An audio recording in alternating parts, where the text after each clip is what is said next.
Hello, welcome back to I am Papu's Mom YouTube channel.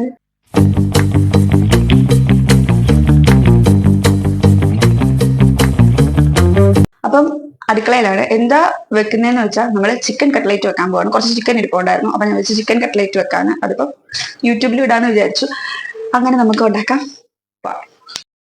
Cutlet ഉണ്ടാക്കാൻ വേണ്ടിയുള്ള സവാള 2.5 സവാള എടുത്തിട്ടുണ്ട്. പിന്നെ sunflower oil, ginger garlic paste ആണ് കേട്ടോ ഇത് മസാല, ഗരം മസാല, മഞ്ഞപ്പൊടി, കുരുമുളക് പൊടി, ഉപ്പ്. പിന്നെ ഇത് റസ്കിന്റെ പൊടിയാണ്, ഞാൻ ബ്രെഡല്ല എടുത്തിരിക്കുന്നത്, റസ്ക് ആണ് കേട്ടോ. അപ്പൊ റസ്ക് പൊടിച്ചത്, പിന്നെ ഒരു 3 മുട്ട എടുത്തിട്ടുണ്ട്, കിഴങ്ങ് എടുത്തിട്ടുണ്ട്, പിന്നെ ഒരു 4 പച്ചമുളക് എടുത്തിട്ടുണ്ട്. 4 പച്ചമുളകിൽ ഞാൻ ചിലപ്പോൾ 3 ഇടത്തുള്ളൂ, കാരണം എരി ഇവിടെ ഒരുപാട് വേണ്ട, അതുകൊണ്ട് പച്ചമുളക്.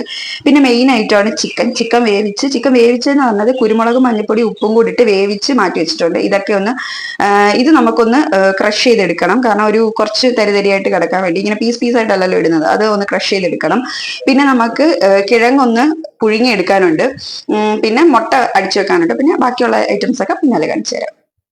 അപ്പൊ ഫസ്റ്റ് തന്നെ ചട്ടി ചൂടാക്കാൻ വെച്ചിട്ടുണ്ട്. ചട്ടിക്കകത്തോട്ട് ഇനി നമുക്ക് എണ്ണ ഒഴിച്ചു കൊടുക്കാം.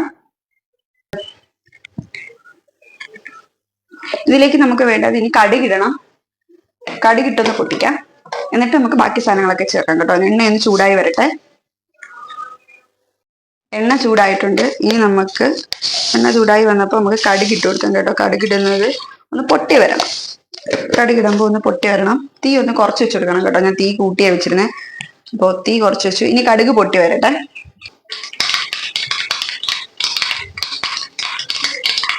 കടുക് പൊട്ടി വന്നിട്ടുണ്ട്. ഇതിലേക്ക് നമുക്ക് അരിഞ്ഞു വെച്ചിരിക്കുന്ന സവാള ചേർത്ത് കൊടുക്കാം.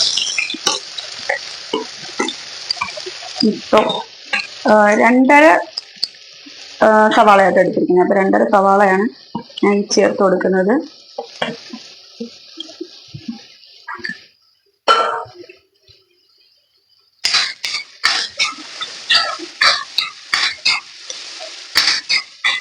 രണ്ടര സവാള ചേർത്ത് കൊടുത്തത്. ഇനി നമുക്കിതൊന്ന് ഒന്ന് വഴണ്ട് വരണം കേട്ടോ. വഴണ്ട് വരാൻ വേണ്ടി ഞാൻ കുറച്ച് ഉപ്പ് ചേർത്ത് കൊടുക്കാം, കാരണം ഉപ്പ് ചേർത്താൽ പെട്ടെന്ന് വഴണ്ട് കിട്ടും. അപ്പൊ നമുക്ക് കുറച്ച് ഉപ്പ് ചേർത്ത് കൊടുക്കാം. ശകലം ചേർത്ത് കൊടുത്താൽ മതി, കാരണം നമ്മൾ ചിക്കൻ ഉപ്പിട്ടിട്ടുണ്ട്. അപ്പം അതൊക്കെ നോക്കിയിട്ട് വേണം സവാളക്കകത്ത് ഉപ്പ് ഇട്ട് കൊടുക്കാനായിട്ട്. നല്ലോണം വഴണ്ട് വരണം. ഒരു ചെറിയ കളറ് വ്യത്യാസം വരണം, കാരണം എന്നാലേ വെന്തു എന്നുള്ളൊരു ഇതറിയാൻ പറ്റത്തുള്ളൂ. അപ്പൊ ഇത് നല്ലോണം നമുക്കൊന്ന് വഴറ്റി വേവിച്ച് നല്ലോണം വെന്ത് വരട്ടെ. വഴണ്ട ഒരു ബ്രൗൺ കളറൊക്കെ ആയിട്ട് വരട്ടെ, അപ്പോഴത്തേക്ക് എടുക്കാം. അപ്പൊ ഇതിന്റെ അകത്തേക്ക് നമുക്ക് ഇനി കുറച്ച് ഞാൻ പച്ചമുളക് എടുത്ത് വെച്ചിട്ടുണ്ട്. 2.5 പച്ചമുളക് ഞാൻ കുഞ്ഞായിട്ട് അരിഞ്ഞ് എടുത്ത് വെച്ചിട്ടുണ്ടായിരുന്നു, അത് തട്ടി കൊടുക്കാം.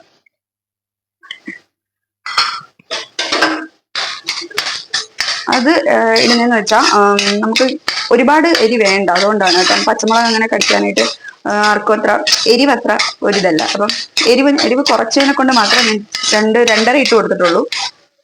എരിവ് കൂടുതൽ വേണ്ടെന്നവർക്ക് എരിവൊക്കെ നോക്കിയിട്ട് കൊടുക്കാം. പിന്നെ ഞാൻ ഇട്ട് കൊടുക്കുന്നതെന്ന് വെച്ചാൽ ജിഞ്ചർ ഗാർലിക് പേസ്റ്റ് ആണ് കേട്ടോ. ഞാൻ പേസ്റ്റ് അവിടെ എടുത്തിരിക്കുന്നത്, പേസ്റ്റ് ഇട്ട് കൊടുക്കുന്നത്. അതും ആവശ്യത്തിന് ഇട്ട് കൊടുത്താൽ മതി. ജിഞ്ചർ ഗാർലിക് ഞാൻ ഇഞ്ചി വെളുത്തുള്ളി അല്ലാതെ ഞാൻ എടുത്തിട്ടില്ല, പേസ്റ്റ് ആണ് ഞാൻ ഇട്ട് കൊടുത്തിരിക്കുന്നത്. അതുമായിട്ട് നമുക്ക് വഴി കൊടുക്കാം. ഇതെല്ലാം കൂടെ കിടന്നൊന്ന് ഒന്ന് വഴണ്ട് വരണം, കാരണം നമുക്ക് അറിയാമല്ലോ വെന്തിട്ടുണ്ട് എന്നറിയുമ്പോൾ മാത്രം എടുത്താൽ മതി.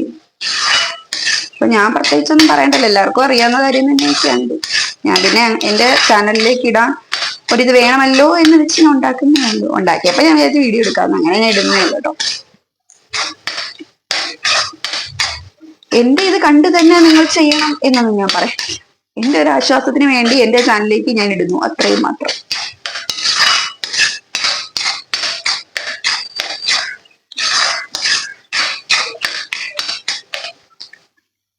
ഇതൊന്ന് വെന്ത് വരട്ടെ. അങ്ങനെ ഇതൊന്ന് വഴണ്ട് വന്നിട്ടുണ്ട്. ഈ വഴണ്ട് വന്നതിൻ്റെ അകത്ത് നമുക്ക് കുറച്ച്, നമ്മൾ ചിക്കൻ്റെ അകത്ത് മഞ്ഞപ്പൊടി ചേർത്തിട്ടുണ്ട്, നല്ലൊരു ശകലം മഞ്ഞപ്പൊടി ചേർത്ത് കൊടുക്കണം. മഞ്ഞപ്പൊടി ചേർത്ത് കൊടുത്തതിന് ശേഷം കുറച്ച് കുരുമുളക് പൊടി ചേർത്ത് കൊടുക്കും, കാരണം നമ്മൾ ചിക്കൻ്റെ അകത്തും കുരുമുളക് ചേർത്തിട്ടുണ്ട്. പിന്നെ ഗരം മസാല ഗരം മസാല നമുക്ക് ആവശ്യത്തിന് മാത്രം ചേർത്താൽ മതി. ഒരു ഇച്ചിരി ഫ്ലേവർ, ഒരു മണം കിട്ടാൻ വേണ്ടി നമ്മൾ ചേർക്കുന്നത്. ഇതൊന്ന് മിക്സ് ചെയ്ത് കൊടുക്കണം.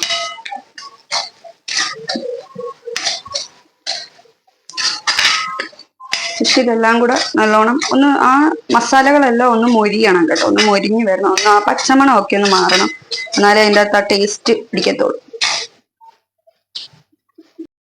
ഇതിലേക്ക് നമ്മൾ ആ കിഴങ്ങ് പുഴുങ്ങാൻ വെച്ചിട്ടുണ്ടായിരുന്നു. അതിൻ്റെ ഇടയ്ക്ക് ഞാൻ കിഴങ്ങ് പുഴുങ്ങിയത് ഒന്ന് ഉടച്ച് വെച്ചിട്ടുണ്ട്, അതൊന്ന് ചേർത്ത് കൊടുക്കാം. അങ്ങനെ അത് ചേർത്ത് കൊടുത്തു. ഇത് എല്ലാം കൂടെ ഒന്ന് മിക്സ് ചെയ്ത് വരാം. ഞാൻ നല്ലോണം അങ്ങോട്ട് ഉടച്ചിട്ടില്ല, കാരണം നമുക്ക് കിഴങ്ങ് ഇച്ചിരി കടിക്കാൻ കിട്ടണം. നമ്മൾ കഴിക്കുമ്പോൾ കിഴങ്ങ് കടിക്കുന്നത് പോലെ തോന്നണം. പിന്നെ ചിക്കനും ഉണ്ടല്ലോ, അപ്പോൾ ആ ഒരു രീതിയിലാണ് ഞാനൊന്ന് ഉടച്ചെടുത്തിരിക്കുന്നത്. നല്ലോണം ഒന്ന് മിക്സ് ചെയ്യണം.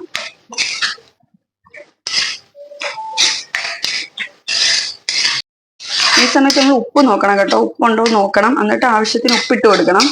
കാരണം നമ്മൾ ചിക്കനിൽ ഉപ്പുണ്ട്, എന്നാലും ഈ മസാലക്കകത്ത് ഒരു ശകലം ഉപ്പുണ്ടോ നോക്കണം. എന്നാലേ മസാലക്കകത്ത് ഉപ്പുണ്ടെങ്കിലേ ആ ടേസ്റ്റ് കിട്ടത്തുള്ളൂ. ഇതിന് ശേഷം നമുക്ക് ചിക്കൻ ഇട്ട് കൊടുക്കാം. ചിക്കൻ ഞാൻ പുഴുങ്ങിയത് ഒന്ന് ക്രഷ് ചെയ്ത് വെച്ചിട്ടുണ്ട്, അപ്പം അതൊന്ന് ഇട്ട് കൊടുക്കാം. അങ്ങനെ അതിട്ട് കൊടുത്തു. ഇതെല്ലാം കൂടെ ഒന്ന് മിക്സ് ചെയ്ത് കൊണ്ടുവരാം.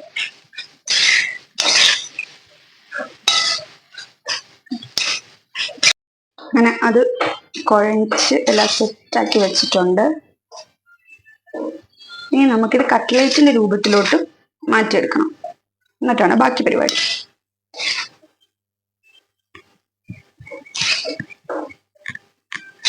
അങ്ങനെ നമ്മുടെ കട്ട്ലേറ്റിനുള്ളതെല്ലാം സെറ്റ് ചെയ്തിട്ടുണ്ട്. കട്ട്ലേറ്റിന് റൗണ്ട് ഷേപ്പിലൊക്കെ ആക്കി, കട്ട്ലേറ്റ് സെയിം പ്രോപ്പർ ഷേപ്പൊന്നും ആയിട്ടില്ലെങ്കിലും കട്ട്ലേറ്റിന്റെ ഷേപ്പിൽ ഞാൻ കുറച്ചാക്കി എടുത്ത് വെച്ചിട്ടുണ്ട്. ഇനിയിപ്പോൾ പാൻ എടുത്ത് വെച്ചു. പാനിൻ്റെ അകത്ത് എണ്ണ ഒഴിച്ച് ചൂടാക്കിയതിന് ശേഷം നമുക്ക് ഫ്രൈ ചെയ്തെടുക്കാം. പാൻ ചൂടായി. ഇപ്പോൾ സൺഫ്ലവർ ഓയിലാണ് ഞാൻ ഒഴിക്കുന്നത്. സൺഫ്ലവർ ഓയിലിൻ്റെ അകത്ത് നമുക്ക് പൊരിച്ചെടുക്കാം എന്ന് വിചാരിച്ചു. എണ്ണ ഒഴിച്ചിട്ടുണ്ട്. ഇനി എണ്ണ ഒന്ന് ചൂടായി വരട്ടെ.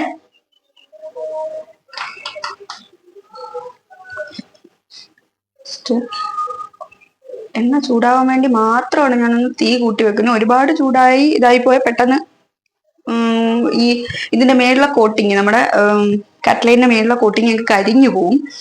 അപ്പോൾ ഒന്ന് ജസ്റ്റ് ഒന്ന് ചൂടാവാൻ വേണ്ടി ഞാൻ ഇച്ചിരി തീ കൂട്ടി വെച്ചിട്ടുണ്ട്. എണ്ണ ചൂടായിട്ടുണ്ട്. ഇനി ഇതിൻ്റെ അകത്തേക്ക് നമുക്ക് എടുത്തു വെച്ചിരിക്കുന്ന കട്ട്ലേറ്റ് ബ്രെഡിൽ മുക്കി, മുട്ടയെ മുക്കി ഫ്രൈ ചെയ്തെടുക്കാം. കാണാൻ പറ്റുന്നുണ്ടോ? ബ്രെഡിൽ മുക്കി, മുട്ടയിൽ മുക്കിയിട്ടുണ്ട്. മുട്ടയെ മുക്കി ബ്രെഡിൽ മുക്കിയതിന് ശേഷം നമുക്കൊന്ന് ചൂടെണ്ണയിലോട്ട് ഇടാം.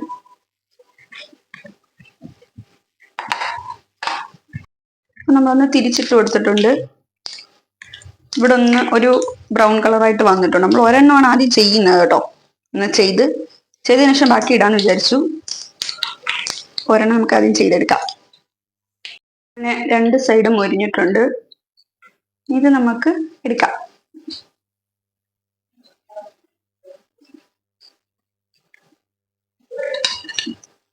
അങ്ങനെ കട്ട്ലേറ്റ് റെഡി ആയിട്ടുണ്ട്. ഇനി ബാക്കിയുള്ളതെല്ലാം നമുക്ക് ചെയ്തിട്ട് വരാം. പിന്നെ നമ്മൾ ശ്രദ്ധിക്കേണ്ട കാര്യം എന്ന് പറഞ്ഞാൽ ഇത് ഒരുപാട് മൊരിക്കാൻ നിൽക്കേണ്ട, കാരണം ഒരുപാട് വേവട്ടെ എന്ന് പറഞ്ഞാൽ നിൽക്കേണ്ട. കാരണം ഇതിൻ്റെ അകത്ത് കിടക്കുന്ന ഫില്ലിങ്സ് എല്ലാം നല്ലോണം വെന്ത ഐറ്റംസ് ആണ്. ചിക്കൻ ആയാലും ഉള്ളി ആയാലും എല്ലാം നല്ല വെന്ത ഐറ്റം. അപ്പം ഇതിന്റെ മേളിലുള്ള ആ മുട്ടയുടെ ഇതും ബ്രെഡിന്റെ ആ ഒരു ഇതും മാത്രം ഒന്ന് മൊരിഞ്ഞ് കിട്ടിയാൽ മാത്രം മതി. മുട്ടയും ആ ബ്രെഡും ഒന്ന് മൊരിഞ്ഞൊരു ബ്രൗൺ കളറിലാവണം. അത് മാത്രം മതി. ബാക്കിയെല്ലാം നല്ല വെന്ത് സോഫ്റ്റ് ആയിട്ട് തന്നെ ഇരിക്കാം.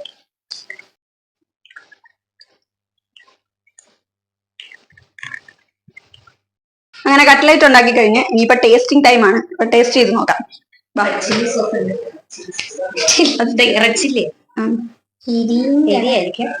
ചെയ്ത് നോക്കാം. ആദ്യം പറയാ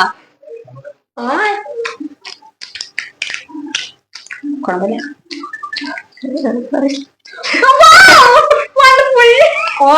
എക്സ്പ്രഷൻ ഇട്ട് തകർക്കൊള്ളാതെ പറ. കൊള്ളാം കൊള്ളാം കൊള്ളാം കൊള്ളാം. അമ്മച്ചി കുളവിലെന്ന് പറഞ്ഞില്ലേ? കൊള്ളാം കൊള്ളാം. കുളവിലെന്ന് പറഞ്ഞില്ലേ ഇത് എത്രാം തൊട്ട് എടുക്കുന്നത് അറിയാവോ? ഇന്ന് പോകാൻ പറ്റും. വാങ്ങിട്ടുണ്ടേ. അത് ഞാൻ ചെയ്തത്. കൊള്ളാലോ. കട്ട്ലേറ്റ് വേണ്ടവർക്ക് ഓർഡറായോ. അപ്പം നല്ല ക്രിസ്പി ആയിട്ടുള്ള നല്ല ടേസ്റ്റ് ആയിട്ടുള്ള കട്ട്ലേറ്റ് അല്ലേ. അപ്പൊ ഇത്രേ ഉള്ളൂ. വീഡിയോ ഇഷ്ടമെങ്കിൽ ലൈക്ക് ചെയ്യുക, ഷെയർ ചെയ്യുക, സബ്സ്ക്രൈബ് ചെയ്യുക. ഇത്രേ ഉള്ളൂ. ചെയ്യും.